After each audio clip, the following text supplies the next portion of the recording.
Byron কে? এই ভদ্রলোক এদিকে আসেন, গেটটা খোলেন, গেটটা খোলেন বলছি। আপনার চাকরি চলে যাবে, বাংলায় থাকতে পারবেন না, দিল্লিতে থাকতে হবে, দিল্লিতে থাকতে হবে। চামড়া তুলে দেবো। আপনাকে বলছি গেটটা খোলেন। কেউ ঢুকবি না, কেউ ঢুকবি না, এক দুজনাই যাদের আইডি আছে। कुछ दिन पहले ममता के गुंडे कहते थे कि आप प्रचार कर लो, हम वोट ही नहीं डालने देंगे। डर लगता है ना दीदी लोग, गुंडाओं का डर लगता है क्या? अरे जोर से बोलो, लगता है या नहीं लगता है भाई? डरना मत।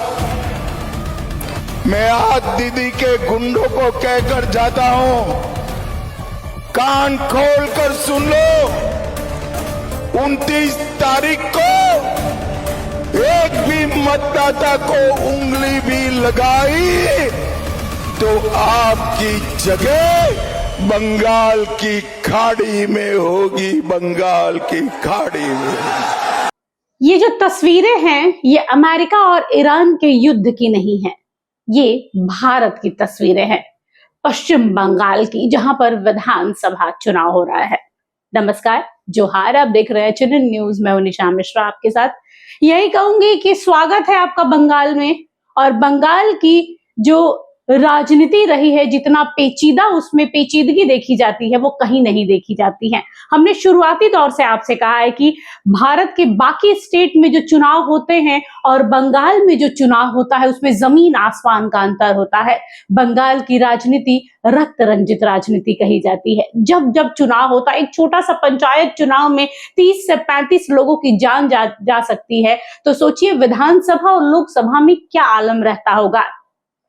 अब तक लग रहा था बंगाल में फर्स्ट फेज के बाद से कि शायद इस बार ये रिकॉर्ड टूट जाए, इस बार किसी की जान नहीं जाएगी, चाहे वो पक्ष हो, चाहे विपक्ष रहा हो, चाहे सत्ता पक्ष रहा हो, चाहे विपक्षी पार्टियां रही हो, किसी की भी। लेकिन ये रिकॉर्ड भी बंगाल में कायम नहीं रहा। फर्स्ट फेज के बाद टूटना शुरू हुआ है और एक एक करके कई ऐसी तस्वीरें आ रही है। अभी आपने जो तस्वीरें देखी है वो जगदल की है। जी हाँ, बंगाल में कोलकाता में जगदल एक जगह है जहां पर अर्जुन सिंह वहां से उम्मीदवार है और आज वहां पर प्रधानमंत्री नरेंद्र मोदी की सभा भी होनी है। और बीती रात यहाँ पर टीएमसी और बीजेपी के कार्यकर्ताओं में, समर्थकों में झड़प देखी गई है। झड़प इतनी ज्यादा थी, कह सकते हैं, इतनी मजबूती से और इतने उग्र होकर ये झड़प हो रही थी कि जगदल थाना की पुलिस वहां से 9-2-11 हो जाती है और सीआईएसएफ को वो पूरा का पूरा जो झड़प है उसे सुलझाना पड़ता है, जिसमें एक सीआईएसएफ जवान घायल हुआ है, गोली भी लगी है। এই কমপ্লেন করেছে আইসি পাশে কি ওখানে যব প্রতিবাদ করছিল, ওখানে যব একটা স্ট্রিট কর্নার মিটিং করছিল, ওখানে টিএমসি লোক এসে ঝামেলা করেছেন। এই জন্য কালকে থানা ঘেরাও করে কমপ্লেন করেছে। আইসি বলেছেন দেখছে, এখনো দেখছে। আজকে যব আমি আসছিল আমার স্ট্রিট কর্নার মিটিং করার পরে আমি যব ফিরছিল বাড়ির মধ্যে, দেখছে ওখানে ওই সব লোক, যেসব লোক কালকে ঝামেলা করেছে ওসব ঘুরছে। কোথায়? থানার সামনে। থানার সামনে ঘুরে প্রতিবাদ করছে। যাকে যার উপরে কমপ্লেন করেছে এখনো ঘুরছে, ও নিজেই গিয়ে করছে, প্রতিবাদ করছে। এখন কি বোমগুলি চলেছে? বোমগুলি চলেছে এখন চলাচ্ছে। এই জন্য তো আমার লোককে লেগে গেছে, আমার সিকিউরিটিকে লেগে গেছে। দেখুন আপনি ব্লাড তো দেখতে পারবেন। হ্যাঁ, আমার সিকিউরিটি আমার বাড়ির নিচনে বোম চালিয়ে চলতে পারবে। সিকিউরিটি তো এখন নেই, এখন আমি যাচ্ছি ওকে দেখার জন্য। কোথায় লেগেছে গুলি? কোথায় লেগেছে আমি দেখতে পারি, আমার উপরে হয়েছে। কেন আমি তো ঝামেলা যব শেষ হয়ে গেছে, আমি যব ওখানে গিয়েছে তো দেখতে ঝামেলা শেষ হয়ে গেছে, সব ওখান থেকে ফিরছে। ওর পরে কিছুদের পরে দেখছে আমার বাড়ির নিচনে বম চলেছে, গলি ফায়ারিং হয়েছে। তুমি কি বাড়িতেই ছিল? আমি জাস্ট এসেছে, হতে পারে 5 সেকেন্ড হয়েছে। জাস্ট আমি এসে আমি যে বাড়ির মধ্যে ঢুকছিল ওই সময় বম চলেছে। গুলিটা কার লেগেছে? আমার সিআইএসএফকে। কি নাম আছে? योगेश शर्मा नाम আছে। पाए लेगे এখন আমি যাবে দেখতে জন্য। वहीं दो तस्वीरें आ रही हैं, एक आसनसोल से आ रही हैं और एक और बहरमपुर से आ रही है। आसनसोल में भी एक कांग्रेस के नेता को जान से मारा गया है और बहरमपुर वाले को भी सिर पर चोट आई है। हालांकि अभी तक इस खबर की आधिकारिक तौर पर पुष्टि नहीं की गई है कि वो नेता अभी जिंदा है या उनकी मौत हो गई है, तो हम भी अभी ये नहीं कह सकते। ये जरूर कह सकते हैं कि अब सिलसिला शुरू हो गया है। परसों यानी 29 तारीख को दूसरे फेज का चुनाव है और इसको देखते हुए दोनों पार्टियों में देखिए उत्साह भी है, डर भी है, साख भी बचानी है। ममता बनर्जी है, ममता बनर्जी इतनी आसानी से हार नहीं मानने वाली और ना ही भारतीय जनता पार्टी को थाली में परोसकर जीत देने वाली है। और भारतीय जनता पार्टी की भी अपनी ओर से ये आखिरी दाव है। प्रधानमंत्री नरेंद्र मोदी की बात करें, बतौर पीएम ये शायद उनका आखिरी ही चुनाव होगा, विधानसभा चुनाव, क्योंकि अब रिटायरमेंट की बात हो रही है। तो कह सकते हैं कि दोनों ओर से सत्ता की लड़ाई जो है बंगाल में देखने को मिल रही है। आम जनता पर ये कल की जो झड़प है जगदल, ये कह सकते हैं कि ये प्रधानमंत्री नरेंद्र मोदी को नहीं दिखाया गया है, ना ही बीजेपी को, ये आम जनता को टारगेट किया गया है कि अगर आप कल बाहर निकलते हैं, जनसभा में हिस्सेदार बनते हैं, तो ये आपके लिए होगा। क्योंकि ये जो चेहरे दिख रहे हैं बड़े बड़े, ये 4 तारीख के बाद से नहीं दिखेंगे बंगाल में, लेकिन आपको यहीं रहना है। तो जरा सावधान रहिए और ये मत भूलिए कि यहाँ पर किसकी सरकार है और कैसी सरकार है। देखिए ममता बनर्जी की बात आप सोच रहे होंगे कि भाई ये सीएम के बारे में ऐसे कैसे कह सकती है। ममता बनर्जी ने प्रथम चरण के चुनाव के पहले ही एक विवादित बयान दिया था, जिसमें उन्होंने कहा था कि एक समुदाय को वो अपने लिमिट में इसलिए है क्योंकि हम हैं। विशेष समुदाय की वो बात कर रही।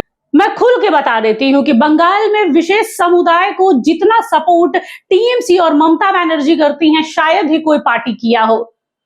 उनका वोट बैंक है एम फैक्टर, ममता, मुसीबत और मुस्लिम, इसी को लेकर चलती है ममता बनर्जी और उनके लिए वो कुछ भी कर सकती है। आज एसआईआर में जितने नाम कटे हैं, उनको हिंदुओं का नाम कटने का दर्द नहीं हुआ है, लेकिन विशेष समुदाय के लोगों का नाम कटने का दर्द उनके सीने को चीर गया है। इसीलिए ममता बनर्जी हाय तौबा हाय तौबा हाय तौबा मचाए हुए हैं। और ममता बनर्जी जानती हैं कि एक बार बंगाल हाथ से गया तो आने वाले 20-25 सालों तक यानी 4 से 5 विधानसभा चुनाव वो नहीं देखने वाली, ना उनकी पार्टी देखने वाली है। अभिषेक बनर्जी को बतौर सीएम देखना चाहती हैं, महत्वाकांक्षा भरपूर है उनके अंदर कि भाई मेरे बाद मेरी सत्ता मेरे ही परिवार के भाइयों को मिले। लेकिन सपना शायद सपना रह जाएगा, क्योंकि प्रथम चरण के चुनाव के बाद जैसे वो बौखलाई है ना, और एक एक करके जहां एक और प्रधानमंत्री झाल मुड़ी खाकर तापमान बढ़ा रहे हैं, तो दूसरी ओर ममता बनर्जी ये प्रोटोकॉल तोड़कर 2 व्हीलर पर घूम रही है। क्योंकि चुनाव आयोग ने कहा था कि 2 व्हीलर निकालना आम जनता के लिए अब उस पर प्रतिबंध लग रहा है, सिर्फ प्रेस या इमरजेंसी जो सर्विसेज हैं वो लेके जा सकती हैं। लेकिन ममता बनर्जी 2 व्हीलर पर गई ये दिखाने के लिए कि भाई देखो तुम जो बोलोगे हम वो नहीं करने वाले, हम आपके विरुद्ध ही चलेंगे। हवा के विरुद्ध चलने की आदत जो हो गई है। देखा जाए तो यही है कि आज चुनाव प्रचार का आखिरी दिन है, आचार संहिता लागू है। चुनाव प्रचार शाम 5 साढ़े 5 बजे के बाद एकदम थम जाएगा। जिसको जितनी जोर आजमाइश थी उन्होंने कर ली है, जनता को साधने का प्रयास था, साध लिया है।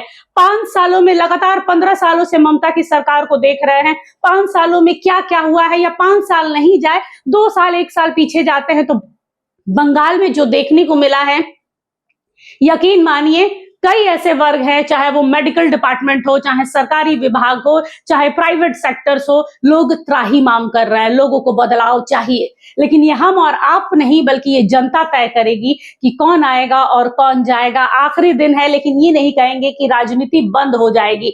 चुनाव प्रचार बंद होगा और चुनाव प्रचार बंद होने के बाद ऑफ कैमरा क्या चलेगा वो आपको भी पता है, हमें भी पता है। साधने का पूरा प्रयास किया जा रहा है। मोदी का जलवा काम आएगा या ममता का तेवर, ये 4 तारीख को पता चलेगा। लेकिन 29 तारीख को चुनाव है। यही आग्रह है आप सभी से कि अपने अपने घरों से निकलिए, भय मुक्त होइए। अपना भविष्य 5 साल किसके हाथ में देंगे ये आपके ऊपर है, पछताइएगा मत, वोट जरूर दीजिएगा। एक ऐसा ही अधिकार हम लोग को मिला है जो राष्ट्रपति के पास भी हमारे पास भी है, तो इस अधिकार का आप लोग इस्तेमाल कीजिए। घरों से निकलिए, अपने चहीते कह सकती हूँ जिस पर विश्वास है उस प्रत्याशी को वोट दीजिए, भर भर कर वोट दीजिए और अपनी पसंद की सरकार बनाइए। डर की दीवार को तोड़िए, समय आ गया है। फिलहाल के लिए बस इतना ही। देखते रहिए HNN न्यूज। नमस्कार, जोहार।